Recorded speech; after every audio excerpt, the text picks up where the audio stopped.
Podnutz Daily for September 9th, 2008, episode number 73. I have no notes today, none, zero, because I had a terrible day, and I was almost not even going to do the show. That's how bad my day was. But I decided to do the show because I want to show that, you know, in this field, computer repair, you have bad days, and it's not the end of the world, even though it was real close today. Do you guys remember that guy who brought in his computer? He wanted it transferred from one to another, and then right in front of his face, I just erased all of his files by accident. And not only erased them, I overwrote the files with old files so we could not retrieve them. It was just a nightmare. Well, anyway, I was going to do a free repair on that guy's laptop because I messed up like that. Well, I finally fixed his laptop after a couple weeks of really trying to figure out what the heck was wrong with it. I thought it was the processor. I switched out the processor. Everything worked fine. I took his old processor. I threw it in the trash. And everything was fine. Well, today he comes in because he hadn't picked it up in a couple weeks. Today he comes in. He's like, "Hi, I'd like to pick up my laptop, and also I just want to transfer now everything from my old laptop to the laptop that you just fixed." I go, "No problem." I start up his laptop. Everything's fine.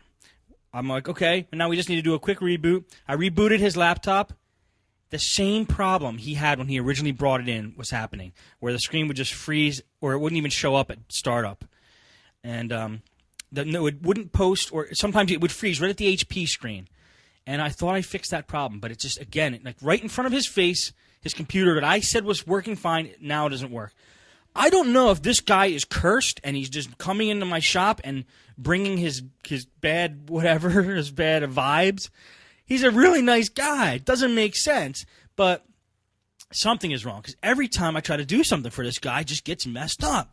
So not only that, I'm giving him a Dell laptop that I was going to sell to another customer, and now I'm out like, you know, however much I was going to make on that Dell laptop, I'm giving it to this guy because I cost this guy enough time and enough of this guy's money. He had to reconstruct all the data I originally messed up in the first place.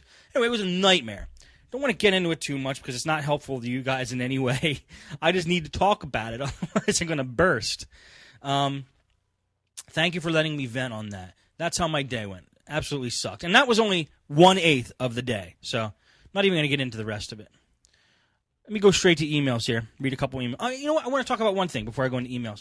I set up, and this was an idea that stemmed from something that AMD man in the chat room, there he is, he's in there today. He said yesterday, and let me see if I could quote him.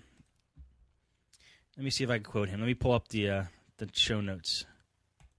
Yeah, I have them actually. This was a quote he put. Bear with me, guys. Okay, AMD man.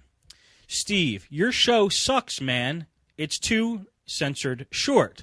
But when it's on, it rocks. And rocks is in big capital letters with XXX. That wasn't the exact quote I wanted to that gave me this idea I'm about to tell you, but I thought that was an interesting quote. Steve, your show sucks, man. Too blanking short. But when it's on, it rocks. Would you guys take that as a compliment or an insult or a complaint? He worded it as a complaint. Anyway, that's besides the fact. AMD man said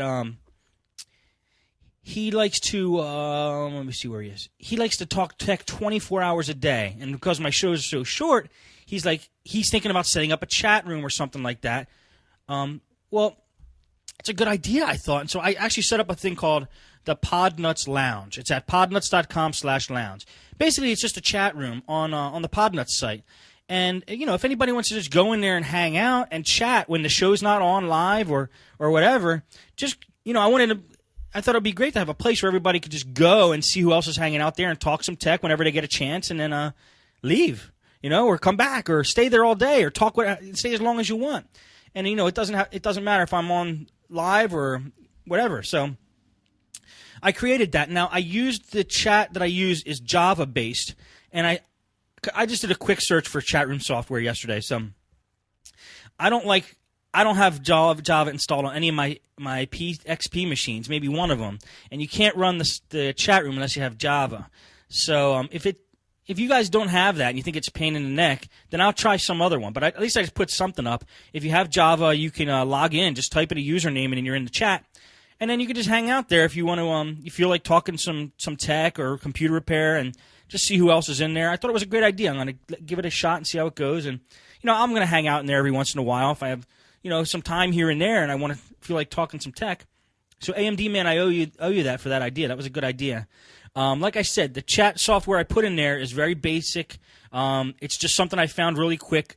And it's good software, but I don't like the fact that you have to load Java. So if nobody wants to load Java on their machines, I'm going to try to find a Flash one or recommend me one, and I'll just change it.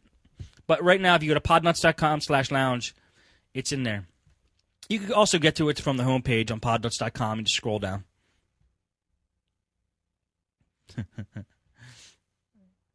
Okay. Let me read a couple emails here. By the way, we're recording the next Philly Tech Guys podcast this Saturday at Mike Smith's house, and it's going to come on at 2 o'clock. So for those of you who missed the one at the Pod Camp Philly, we're going to do a good one this time. We're not even going to release the other one. It's going to have structure. It's going to be good. It's going to have user interaction. It's going to be awesome. So 2 o'clock, just go to MikeTechShow.com, and you can log in and watch it from there. Plus, it's only going to be me, Mike, and Keith. All right. I'm going to read a couple emails here. I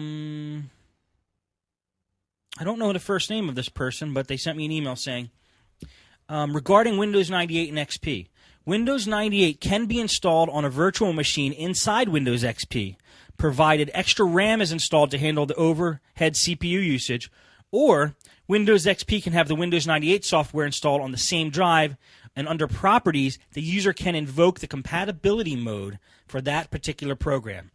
That's in response to a listener's earlier email about wanting to run Windows 98 on an XP machine. This is from the same person. He says, Steve, I've been catching up on the Podnutz broadcast and wanted to pass this along for service techs. Go to Walmart or whatever and get an adjustable headband-mounted flashlight, usually in the sporting goods section, and use that in the shop or on service calls. It usually costs around $10, and the batteries last a long time. That's a great idea, Mike. It's Mike. That's his name. That's a great idea. I'm always finding myself with a flashlight in one hand and trying to do something with the other hand, and it's a pain. Sometimes you need two hands. So a headband flashlight would be a great idea. Never even thought of that.